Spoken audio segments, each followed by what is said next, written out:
Study writer return চ্যানেলে সকলকে স্বাগত। আজ পঞ্চম শ্রেণীর রায় মার্টিন প্রশ্নবিচিত্রা 2025 এই বইটি থেকে পেজ নাম্বার 9-এর বাংলা বিষয়ের প্রথম পর্যায়ক্রমিক মূল্যায়নের 3 নম্বর school Balurghat girls high school and Kanchrapara Hornet high স্কুলের প্রশ্নপত্রটি সমাধান করে দেব। তো সময় নষ্ট না করে প্রথমেই দেখে নেওয়া যাক। 1-এর দাগে রয়েছে সঠিক উত্তরটি বেছে নিয়ে লেখো। 1, বুনো হাঁস গল্পে জোয়ানরা জখম হওয়া বুনো হাঁসটাকে তাঁবুতে নিয়ে এসেছিল বরফ পড়া শুরু হতেই। বুনো হাঁসেরা নিজেদের দেশে ফিরে যায় শীতের শেষে।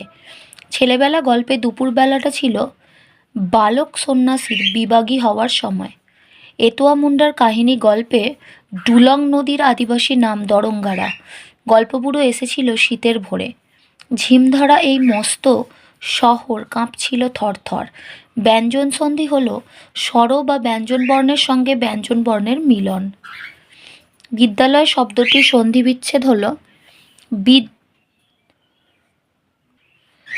বিদ্যাযুক্ত আলয়। রবীন্দ্রনাথ ঠাকুর গীতাঞ্জলি লিখেছেন। নিম্ন রেখাঙ্কিত পদটি হলো, অর্থাৎ রবীন্দ্রনাথ ঠাকুর পদটি হলো বিশেষ্য পদ। নারকোলের ওই লম্বা মাথায় হঠাৎ দেখি কাল। নিম্নরেখ পদটি হলো, অর্থাৎ লম্বা পদটি হলো বিশেষণ পদ। দিগন্ত শব্দটির সন্ধি বিচ্ছেদ করলে হয় দিক যুক্ত অন্ত।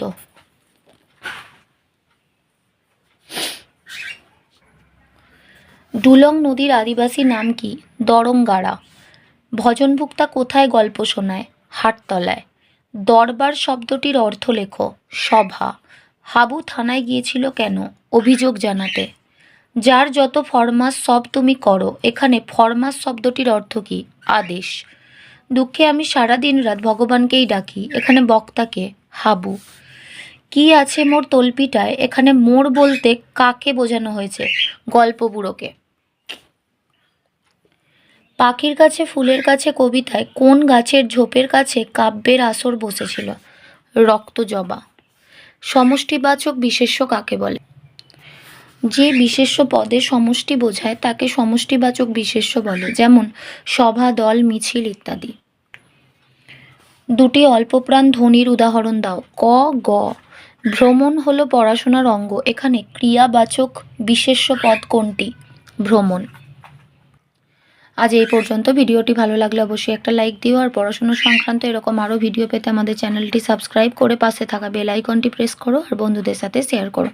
ভালো থেকো, খুব তাড়াতাড়ি ফিরে আসবো নেক্সট ভিডিওতে। Thanks for watching.